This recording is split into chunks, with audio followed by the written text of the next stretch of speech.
বাবার পাঠানো গিফট পেয়ে আমি তো মহা খুশি। আসসালামু আলাইকুম, কেমন আছেন সবাই? আশা করছি ভালো আছেন। আমরাও আল্লাহর মতো খুব ভালো আছি। তো আজকে আপনাদেরকে দেখাবো আমার আব্বু কি গিফট নিয়ে আসছে, আর আপনারা আজকে সারাদিন কি করি না করি সেটা আজকে আপনাদের সাথে শেয়ার করব। তাহলে চলেন শুরু করি। তো আজকে কি রান্না করব? আজকে রান্না করব ভেন্ডি ভাজি। এই জন্য সবকিছু কেটে বেছে ধুয়ে পরিষ্কার করে ভেন্ডি ভাজিটাকে করে নিলাম, বা ভেন্ডি ভাজিটাকে বসিয়ে দিলাম। এরপর দেখুন কি রান্না করে নিচ্ছি। তো এরপর রান্না করে নিব আলু দিয়ে, টমেটো দিয়ে পাতলা ঝোল, তেলাপিয়া মাছের পাতলা ঝোল। আর এই তরকারিটা আপনাদের ভাইয়ার খুবই বেশি পছন্দ। শুধু শুধু আপনাদের ভাইয়ার না, আমারও অনেক অনেক অনেক বেশি পছন্দের। মানে এই তরকারিটা খুবই বেশি ভালো লাগে আমাদের কাছে। তো এরপর আপনার দেখুন, প্রথমে পেঁয়াজটাকে লাল করে আদা রসুন হলুদ মরিচ দিয়ে প্রথমে ময় মশলাটাকে কষিয়ে নিব। এরপর আলু দিয়ে পরিমাণ মতো ঝোল দিয়ে দিব আলু সেদ্ধ হওয়ার জন্য। আলু সেদ্ধ হয়ে গেলে এর মধ্যে দিয়ে দিব টমেটো।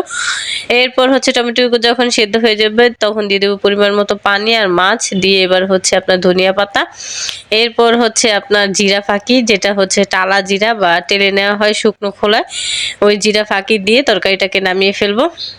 তো এরপর আপনার গোসল নামাজ শেষ করে আপনাদের ভাইয়া চলে আসছে, আর আমার গোসল নামাজ শেষ করে এরপর দুজনে মিলে খেতে বসলাম।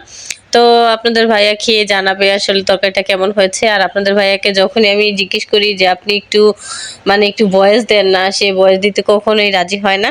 তো এই জন্য আপনাদের ভাইয়ের রিভিউটাও নেওয়া হয় না। সে শুধুমাত্র এইভাবেই বলে, কিন্তু আপনার ভিডিওতে সে আসতে চায় না।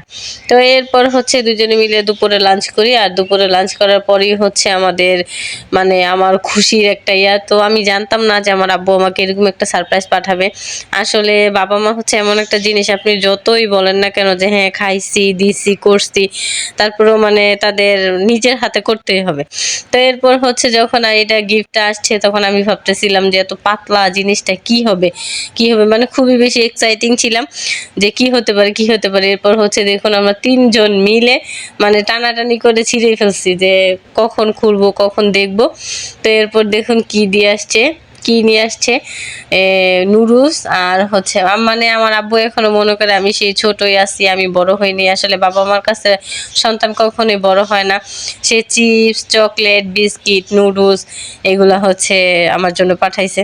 আর এর মধ্যে দিয়ে আমার শাশুড়ি হাসান, এরপর আফরিনা ছিল আমাদের বাসায়। তো ওরাও আনবক্সিং করতেছিলাম তখনই ওরা আসছে, আর দেখে ওরা সবাই অনেক বেশি খুশি।